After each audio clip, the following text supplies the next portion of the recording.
নমস্কার বন্ধুরা, মিমিস কিচেনে আপনাদেরকে আরেকবার স্বাগত জানাই। আজ আমি আপনাদেরকে মাগুর মাছের আলু দিয়ে একটা সুন্দর পাতলা ঝোল বানিয়ে দেখাবো। চলুন রেসিপিটি শেয়ার করছি।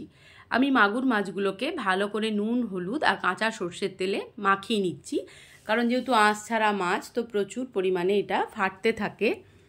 আর আমি এই মাছটা রান্না করার জন্য কেটে নিয়েছি লম্বা লম্বা করে আলু, আর দেব আমি পেঁয়াজ, একটা মাঝারি মাপের পেঁয়াজ দিয়েছি, 4 কোয়া রসুন, একটা গোটা টমেটো, 2টো কাঁচা লঙ্কা, আর আদা, জিরে আর ধনেটা আমি শিলনোড়ায় কিন্তু বেটে নিয়েছি। মাগুর মাছ আপনারা সবাই জানেন যে একটুখানি বাটা মশলা দিয়ে রান্না করলে খুবই ভালো হয়, তাতে মশলার পরিমাণ যদি কমও হয় তাতেও কোনো ক্ষতি নেই। এবার আমি কড়াইতে তেলটা দিয়ে দিয়েছি, সর্ষের তেল গরম হয়ে গেছে। এবার মাছগুলোকে আমি ভেজে তুলে নেব। মাছগুলো খুব বেশি ডিপ ফ্রাই আমি করব না, কারণ এই মাছ বেশি ভাজার দরকার নেই, হালকা ভেজে তুলে নিতে হবে। আর এই মাছ ভাজার তেলেই আমি আলুগুলোকে ভেজে তুলে নেব।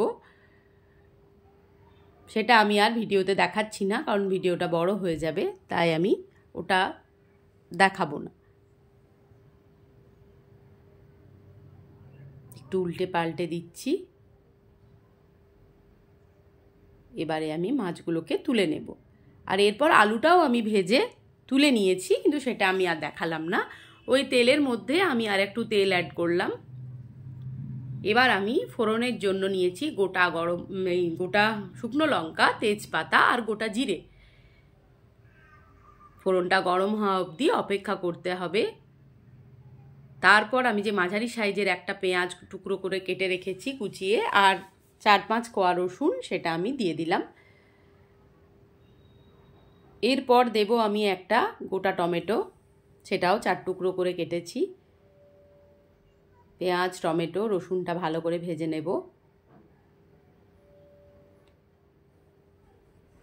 এরপর আমি ওর মধ্যে দিয়ে দেবো নুন,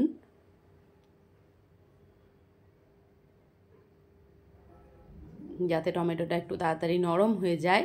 তারপর দেব হলুদের গুঁড়ো,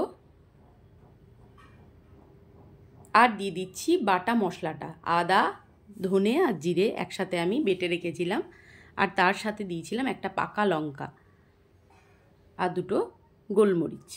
এবার ভালো করে মশলার সাথে আমি এটাকে কষিয়ে নিচ্ছি পুরোটা।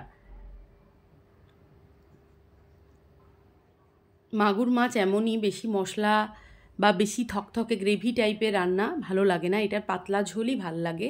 মশলা কষা হয়ে গেছে, তখন আমি ভেজে রাখা আলু আর মাছগুলো দিয়ে একটু মশলার সাথে জাস্ট নেড়ে নিচ্ছি। এই মাছের পাতলা ঝোলই ভালো লাগে, হালকা পেঁয়াজ রসুন দিয়ে পাতলা আলু দিয়ে ঝোলটা খেতে খুব ভালো লাগে। এবার আমি কষানো হয়ে গেছে, এবার আমি পরিমাপ মতো জল দিয়ে দিলাম। জল দিয়ে আমি ঢাকা বন্ধ করে খানিকক্ষণ রেখে দেবো, কারণ আলুটাও সেদ্ধ হবে, মাছও সেদ্ধ হবে ভালো করে।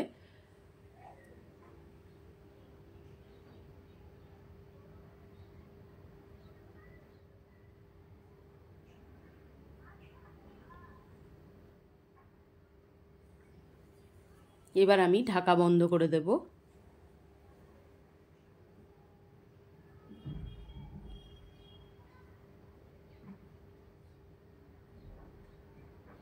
এই রান্নাটা আমি অনেক সকালবেলায় করেছি, কারণ আমার হাজব্যান্ড সকালে তো ভাত খেয়ে অফিসে যান, তো অনেক সকালেই আমাকে উঠে রান্না টান্না করতে হয়, তখনই আমি ভিডিওটা শ্যুট করেছিলাম। আপনাদের কেমন লাগে আমার রান্না বলবেন। অনেক কষ্ট করেই ভিডিও করতে হয়, আপনারা জানেন যারা যারা এর সাথে যুক্ত আছেন, যে এর পিছনে অনেক পরিশ্রম থাকে। আমি আগে বুঝতাম না যে এত পরিশ্রম করে কেউ ভিডিও বানায়, এখন নিজে করি বলে অনেকটা বুঝতে পারি। এরপর আমি দেখে নিয়েছি আলুটা সেদ্ধ হয়ে গেছে, তাই 2টো কাঁচা লঙ্কা ওপর থেকে দিয়ে দিয়েছি, আর দিয়ে দিলাম অল্প পরিমাণে একটু গরম মশলার গুঁড়ো। ব্যাস,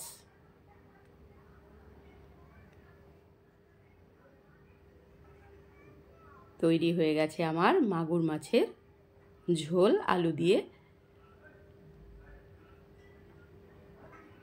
ভিডিওটি ভালো লাগলে আপনাদের অবশ্যই like, comment, share and subscribe করে দেবেন।